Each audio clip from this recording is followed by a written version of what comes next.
Hai, anda bersama saya Syaf Syukri dalam Awani Extra.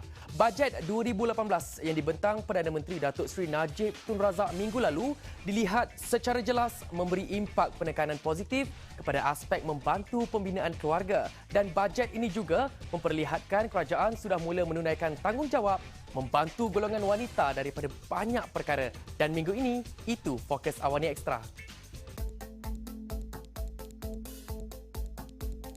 Tahun 2018 diumum sebagai tahun memperkasa wanita.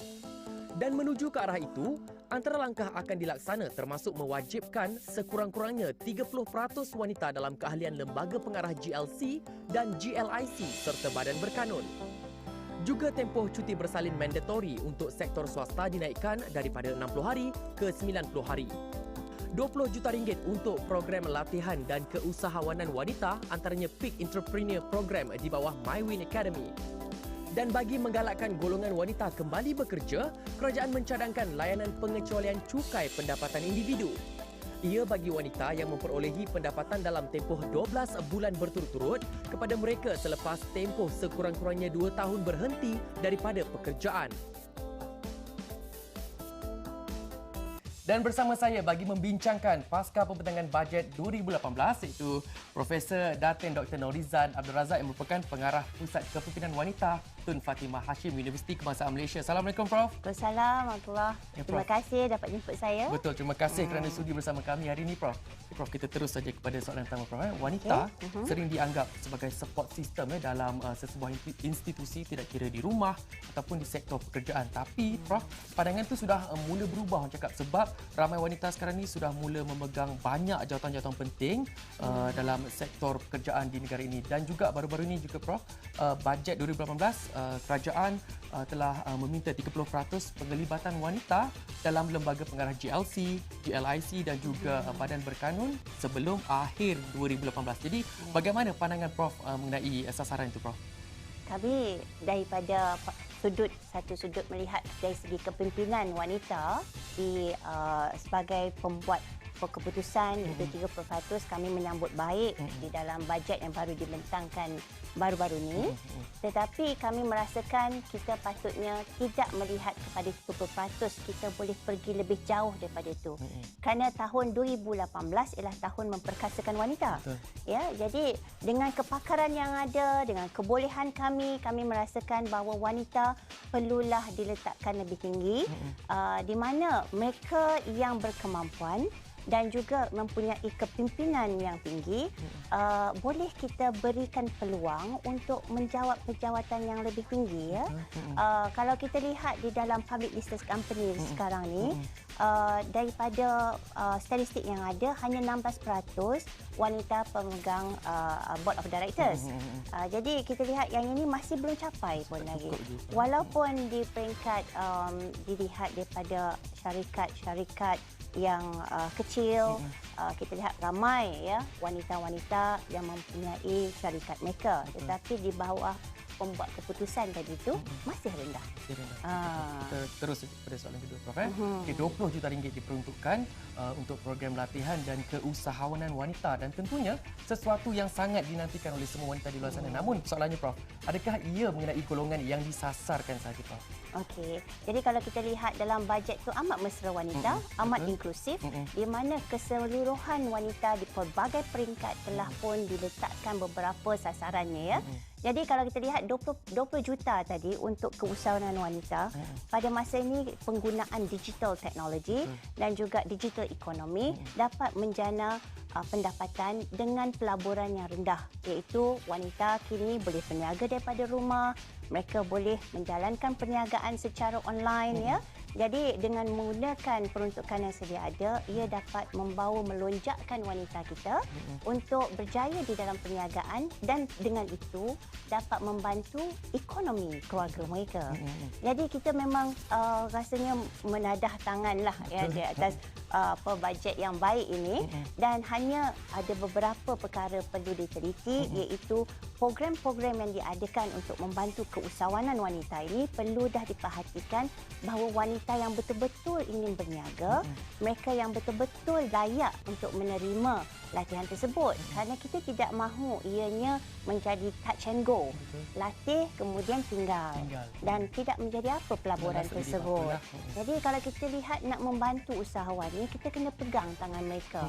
Latih mereka, pegang, coaching lagi dan seterusnya pastikan mereka mempunyai plan perniagaan yang baik. Ya, jadi jangka masa pendek, sederhana dan jangka masa panjang supaya pelaburan yang diberi 20 juta tu akan menghasilkan lebih daripada 20 jutawan. Betul. Okay, Prof. Kita sambung selepas ini, Prof. Kita nak berehat seketika. Kepada anda semua yang sedang menonton, kita kembali selepas ini.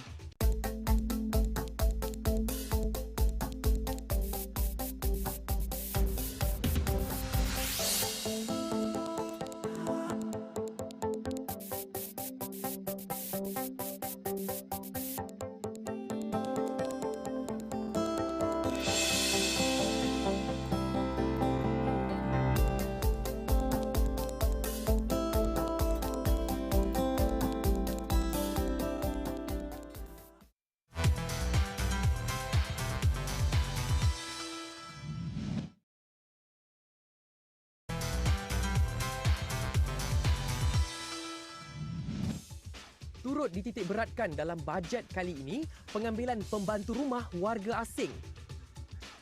Kerajaan akan mengkaji semula kos pengambilan pembantu rumah asing supaya dapat dikurangkan pada masa hadapan.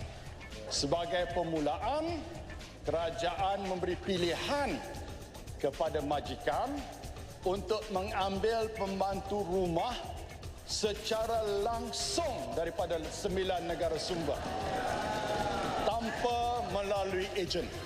Sehubungan itu, majikan boleh memohon visa pembantu rumah daripada Jabatan Imigresen Malaysia secara online. Itulah dia tadi, bertemu semula dalam Awani Extra dan kita masih lagi bersama dengan Profesor Datin Dr. Norizan Abdul Razak. Baik, Prof, kita terus saja kepada soalan seterusnya, Prof. Itu dia tadi, Perdana Menteri turut memaklumkan dalam bajet 2018 yang lepas, majikan sekarang ini boleh mengambil pembantu rumah secara langsung tanpa melalui ejen, Prof. Jadi, pandangan Prof? Kami rasa ini macam durian runtuh lah. Ya? Di mana kalau kita lihat proses untuk mengambil pembantu rumahnya amat rumit.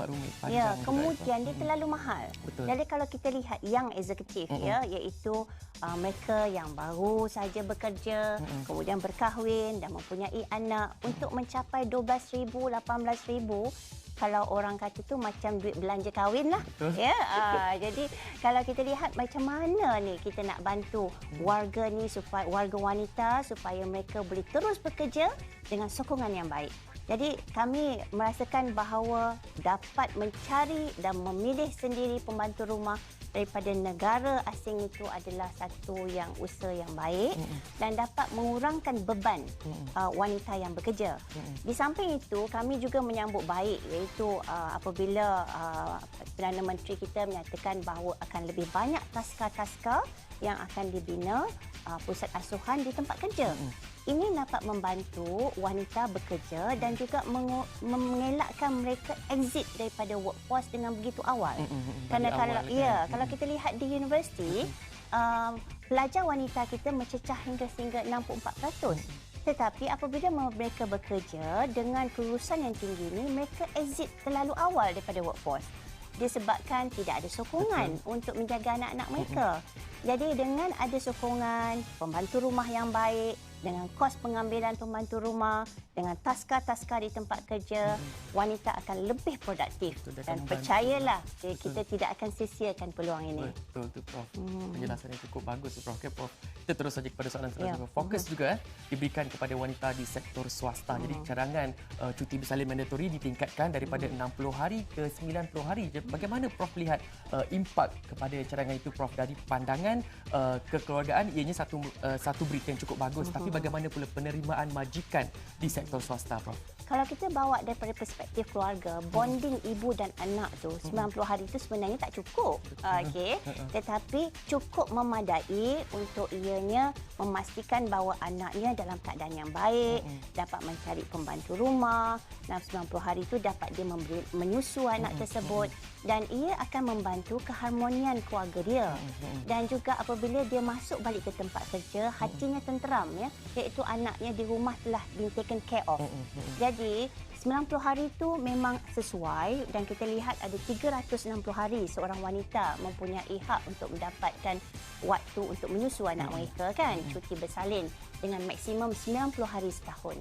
Jadi kalau kita lihat nanti kalaulah ibu ni disuruh kerja dengan lebih awal, dia mungkin akan banyak kali pula memohon cuti untuk melihat anaknya ataupun tidak berapa sihat lagi selepas bersalin. Jadi 90 hari ini adalah waktu yang sangat baiklah, ya, untuk dia memastikan kesihatannya balik kepada asal dan juga anaknya mendapat bonding yang baik daripada ibu tersebut. Ya, kerana kalau terlihat 90 hari itu kalau kita menyusu tu susu pun dah regular. Jadi boleh kita simpan dalam peti sejuk untuk diberikan kepada penjaga memberikan susu kepada anak kita, ya. Jadi kalau waktu pertama, bulan pertama 30 hari, 40 hari sibuk dalam pantang lagi. Lepas 44 hari baru nak tengok anak. Kemudian dalam 60 hari nak cari pembantu, ya. Jadi kalau kita lihat waktu 90 hari itu memang baik. Hanya majikan agak khawatir kalau kita lihat. Itu yang saya nak tanya. Kalau dia kata, ya, saya ada ramai majikan saya merasakan bahawa kalau ramai staf wanitanya bercuti 90 hari, macam mana dengan produktiviti? Tapi kajian telah menunjukkan produktiviti wanita akan meningkat, ya, bukan menurun, meningkat selepas percutian 90 hari tersebut. Jadi kita rasa majikan di luar sana tak perlu risaulah, ya, berilah hak kami 90 hari itu. Jadi dengan adanya cuti tersebut, apabila kami balik bertugas, wanita ini akan lebih produktif. Itulah dia tadi perkongsian menarik dalam Awani Extra untuk minggu ini. Jadi kepada anda semua penonton setia Extra Awani, teruskan temu janji anda bersama saya Syaf Syukri dalam Awani Extra di hari dan waktu yang sama. Saya undur diri. Assalamualaikum dan bye.